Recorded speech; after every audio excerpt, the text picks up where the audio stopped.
question de composition sur table ne serait plus d'actualité pour le concours de recrutement des docteurs. On reviendrait à une composition orale sous une nouvelle formule. De quoi s'agit-il précisément? Bon, bonne question. Vous savez, je l'ai dit tout à l'heure, le recrutement pour moi, pour les assistants chefs de clinique, la méthodologie ne change pas. Je signale que les assistants chefs de clinique, bon, c'est des docteurs en sciences de la santé qui ont fait l'internat au moins 4 ans, qui viennent passer le concours pour être recrutés comme assistants chefs de clinique. Et leur concours se passe, j'aurais dit, en 4 étapes. Il y a l'écrit, il y a l'oral, il y a le TP et puis il y a la clinique. Bon, donc là, la méthodologie ne change pas. Pour les attachés de recherche, ça ne change pas non plus. Il y a les jurys d'évaluation interne, si vous voulez, de présélection au niveau des structures de recherche. Ensuite, ça passe au CTS, les comités techniques scientifiques. Ensuite, ça passe au CNS, comité national scientifique. Bon, la méthodologie, à ce niveau, ne change pas non plus. Pour les assistants, la méthodologie change. Mais vous savez, nous, quoi qu'on dise, nous sommes dans un dialogue social permanent. Au niveau du ministère de l'Enseignement supérieur et de la Recherche scientifique. Nous sommes dans un dialogue social permanent. Et quand on gère les hommes, ce n'est pas des animaux qu'on gère. Hein. On gère des hommes. Il faut être en discussion pour que les incompréhensions puissent être aplanies. Alors, cette histoire de compos sur table, j'explique à tout le monde pour qu'on puisse bien se comprendre. Je l'ai dit tout à l'heure, quand vous êtes assistant à l'université ou dans une grande école publique, vous faites de l'enseignement et de la recherche. Pour la recherche, il n'y a pas de problème. Vous avez fait une thèse pendant 3-4 ans, que sais-je, sur une spécialité donnée, sur une thématique donnée, que vous maîtrisez suffisamment. Alors, si on vous dit de faire des cours qui ont trait à cette spécialité, ce serait quand même le diable que vous ne puissiez pas faire ce cours. Ou si on vous dit d'aller faire des travaux de recherche, moi par exemple j'ai fait de la physique de l'atmosphère. Si on me dit d'aller dans un labo de physique de l'atmosphère, ben, je suis dans mon élément, il n'y a pas de problème. Que ce soit des cours de physique de l'atmosphère, encore que là il faut faire attention parce que c'est bateau, hein, physique de l'atmosphère. Bon, ou que ce soit en termes de recherche, il n'y a pas de problème. Mais une fois qu'on quitte là, ça c'est des cours de master 1, master 2, et c'est des encadrements de doctorat 1, 2 et 3. Maintenant, et les cours de licence 1 et licence 2 par exemple. Licence 3, je n'en parle pas parce que licence 3 déjà, ça commence à se spécialiser. C'est vrai qu'on peut penser que c'est général, mais ce n'est pas aussi général que ça, parce que licence 3, ça commence à se spécialiser. Mais licence 1, licence 2, c'est ce qu'on appelle les unités d'enseignement de connaissances fondamentales. Là, on a besoin des connaissances de base. Par exemple, je prends le cas des physiciens. Moi, je suis physicien, donc vous comprenez bien que je prends l'exemple sur la physique. Vous êtes un docteur en physique, on vous recrute dans une université, dans un département de physique. Bon, vous devez donner... Je l'ai dit, hein, les cours de master 1, master 2, bon, ça c'est votre spécialité, bon, ça c'est pas ça notre problème. Vous devez donner des cours en licence 1, licence 2, parce que c'est là qu'on a le plus d'étudiants, c'est là que nous générons le plus d'heures complémentaires, c'est là qu'on a plus de palabres, justement avec les heures complémentaires. Donc on a besoin d'enseignants. Alors, tout docteur, par exemple, en physique qui arrive, systématiquement, il est programmé pour aller faire des travaux dirigés en première et deuxième année. C'est systématique. Alors, vous pouvez comprendre qu'on aille prendre quelqu'un qui a un doctorat en physique, on lui dit d'aller faire des travaux dirigés en licence 1, licence 2, il ne peut pas faire. Les étudiants sont obligés de fuir son cours pour aller dans d'autres groupes de TD. Mais il y a problème. Il faut qu'on soit sûr que quand on le recrute, en plus de la recherche qu'il fait dans son labo, qu'il puisse donner des cours en licence 1, licence 2. C'est pour ça qu'il a dit, bon, ok, dans ces cas, on va leur poser des questions sur ces cours-là, qui sont des connaissances de base de leur discipline, ou ce qu'on appelle dans le système nomenclature LMD, dans leur mention. Bon, mais on avait le choix, soit on faisait ça de façon orale ou de façon écrite. Mais à l'époque, on a penché pour l'écrit simplement pour 2 raisons. La première raison, c'est qu'on s'est dit, bon, si c'est à l'écrit, ils sont tous interrogés sur les mêmes questions. Question d'équité.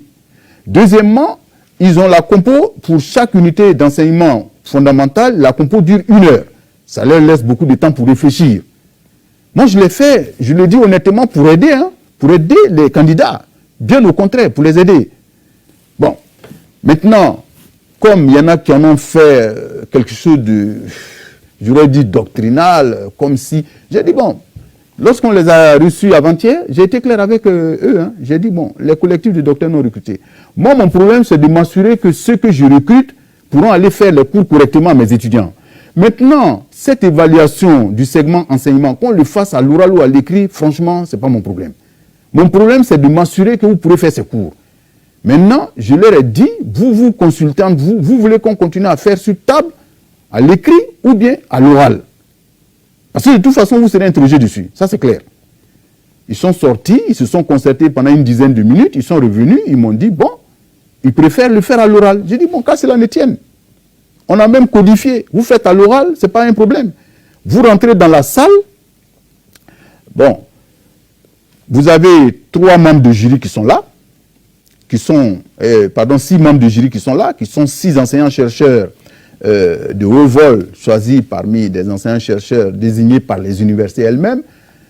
Et quand vous rentrez, on vous demande, monsieur ou madame, est-ce que vous voulez être interrogé sur les 3 UE fondamentales de licence 1 ou de licence 2? À vous de choisir. Si vous choisissez licence 1, on vous posera des questions sur les 3 UE fondamentales de licence 1. Si vous choisissez licence 2, ce sera pareil. Maintenant, pour chacune des UE fondamentales, on va vous poser un certain nombre de questions de cours. Et chaque question de cours, bon, pour tout vous dire, la simulation actuelle, c'est 4 questions de cours. Chaque question de cours, c'est 2,5 points. Voilà. Donc, ça fera 10 points. Et ensuite, on vous donne un exercice. Vous avez 5 minutes pour aller réfléchir sur l'exercice et venir exposer. Et vous serez noté sur 10 points. Vous voyez que ça ne les arrange pas. Moi, je leur ai dit honnêtement, à votre place, moi, j'aurais choisi l'écrit. Parce que nous, quand on était étudiants, on passait à l'oral systématiquement. Hein. Même si vous aviez 20 sur 20 à l'écrit, vous partiez à l'oral. Et c'était comme ça. Vous arrivez, le professeur vous donne un exercice, vous avez 5 minutes, vous revenez exposer. Bon, si en 5 minutes, vous n'avez pas trouvé, vous n'avez pas décroché la timbale, ça c'est à vos risques et périls. Bon, donc je leur ai dit, moi je vous, bon, maintenant, si vous dites que vous voulez faire à l'oral, moi j'ai pas de problème. Hein. Donc ça sera fait comme ça. Et ça, ce sera donc le jury 2, donc une note sur 20 que j'appelle la note N2, et il y aura le jury 1 qui va donner la note que j'appelle la note N1, et ce jury 1 va interroger le candidat sur ses travaux de thèse. Il va venir exposer ses travaux de thèse pendant un temps limité, qu'ils connaissent tous. Ensuite, on lui pose des questions sur ses travaux de thèse. Ensuite, on regarde s'il a publié des articles. Il en a publié combien et quelles sont les qualités de ces articles. Et après, bon, on lui demande s'il peut donner des cours de spécialité en master ou en master 2. Si c'est un cours existant, bon, il va décliner l'intitulé du cours et les chapitres qui vont avec. Et on lui posera quelques questions dessus. Si c'est un nouveau cours aussi, il va le dire. Et il justifiera pourquoi il pense que ce cours doit être institué. Bon, donc il y aura une note N1 de cette façon. Et ensuite, on sort sa note définitive qui est une note pondérée, qui fait 2 tiers de la note N1 plus 1 tiers de la note N2. Et avec cette note-là, ils sont classés. Et puis bon, voilà, en fonction du nombre de postes budgétaires qui a été créé pour la spécialité ou pour la mention, ben, il sera sélectionné. C'est aussi simple que ça. Donc la méthodologie, la voici. C'est pas plus compliqué que ça. Alors l'idée, donc c'est pas que on a laissé tomber, comment dirais-je, l'interrogation sur la partie enseignement. Pas du tout. C'est la formule qui a changé. Au lieu de faire à l'écrit, ce sera à l'oral. Mais évidemment, d'un candidat à l'autre, les questions ne seront pas les mêmes. Hein, ça c'est clair.